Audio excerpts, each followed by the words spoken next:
नमस्कार मित्रांनो, स्पर्धा परीक्षा मार्गदर्शन मध्ये तुमचं स्वागत आहे आणि आजच्या टॉप हेडलाईन्स पुढीलप्रमाणे. सर्वात आधी राष्ट्रीय घडामोडी. भारताने अग्नी-3 या मध्यम पल्ल्याच्या बॅलिस्टिक क्षेपणास्त्राची यशस्वी चाचणी पूर्ण केली आहे. संरक्षण क्षेत्राच्या दृष्टीने ही अत्यंत महत्त्वाची कामगिरी मानली जाते. पुढची महत्त्वाची बातमी. ग्लोबल फायर पॉवर इंडेक्स 2026 मध्ये भारताने जागतिक लष्करी शक्ती क्रमवारीत चौथे स्थान कायम राखले आहे. पुढची बातमी. भारत जैन AI हे देशातील बहुभाषिक लार्ज लँग्वेज मॉडेल अधिकृतपणे लॉन्च करण्यात आले असून हे तंत्रज्ञान क्षेत्रातील मोठे पाऊल मानले जात आहे. पुढची महत्त्वाची बातमी. सामाजिक न्याय विभागाने फिजिक्सवाला फाउंडेशनसोबत करार करून SC, OBC आणि PM केअर्समधील 5,000 विद्यार्थ्यांना मोफत ऑनलाईन स्पर्धा परीक्षा कोचिंग देण्याचा निर्णय घेतला आहे. आता महाराष्ट्र विशेष.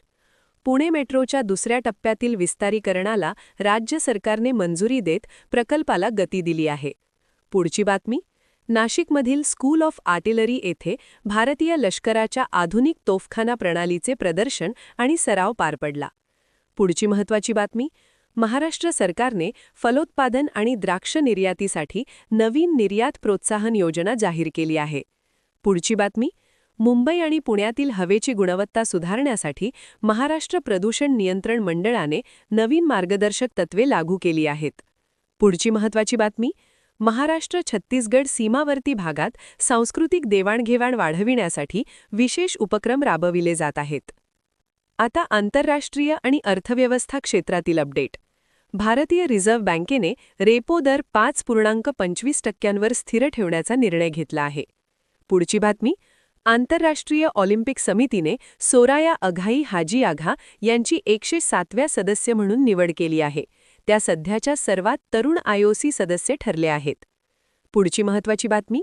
दक्षिण आफ्रिकेने फूट अँड माउथ आजारावर प्रभावी लस विकसित केल्याची घोषणा केली आहे. आता क्रीडा क्षेत्रातील अपडेट.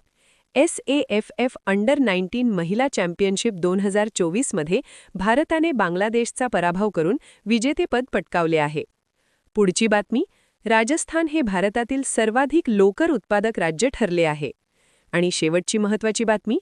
छत्तीसगडमध्ये पारंपरिक बस्तर पांदुम महोत्सवाचे उद्घाटन करण्यात आले आहे.